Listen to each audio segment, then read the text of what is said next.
ప్రభువైన యేసుక్రీస్తు నామములో అందరికీ వందనాలు.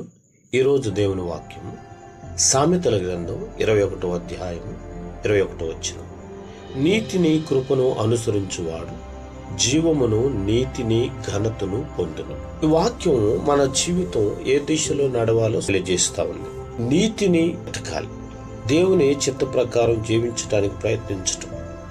మత్తయి సువార్త 6వ అధ్యాయం 33 ప్రకారం నా నీతిని రాజ్యమును వెతకండి. కాబట్టి ఆయన నీతిని వెతికే వారిగా ఉండాలి. రెండోది కరుణను వెతకమంటున్నాడు.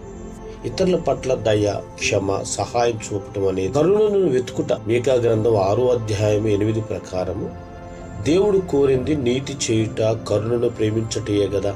ఇదే కదా మీ నుండి నేను కోరుకునుచున్నది. ఈ వాక్యం ద్వారా నీతిని, కరుణను వెతికినప్పుడు దాని ద్వారా మనము ఫలితాన్ని పొందుకుంటాము అంటున్నాడు.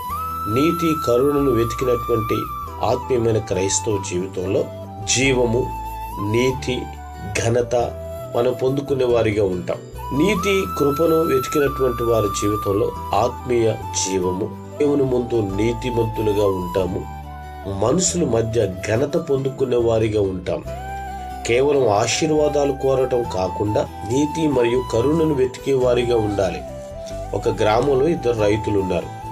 ఇద్దరికి ఒకే రకమైన భూమి, ఒకే రకమైన విత్తనాలు, ఒకే రకమైనటువంటి వర్షపాతం ఉంది. మొదటి రైతు క్రమంగా భూమిని దున్ని మొక్కలకు నీరు పోసి కలుపు తీసాడు. అతను శ్రద్ధగా పొలాన్ని చూసుకునేవాడు. రెండవ రైతు విత్తనాలు వేసిన తర్వాత భూమిని పట్టించుకోడు, నీరు పెట్టడు, కలుపు తీయడం. కొన్ని నెలల తర్వాత మొదటి రైతు పొలం పచ్చగా పండ్లతో నిండిపోయింది. రెండవ రైతు పొలం ఎండిపోయింది. కారణం ఏమిటి అంటే మొదటి రైతు శ్రద్ధ కలిగిన వాడు, రెండవ రైతు అంత శ్రద్ధ చూపించలేదు.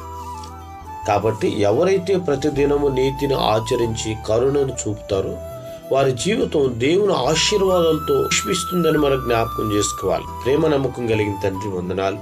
నీతిని మేము వెతికినప్పుడు జీవమును, నీతిని, ఘనతను పొందుకొని మహిమకరంగా ఉండడానికి సహాయం చేసి మహిమ తెచ్చుకోమని యేసుక్రీస్తు నామములో అడుగుచున్నాం తండ్రి. ఆమేన్.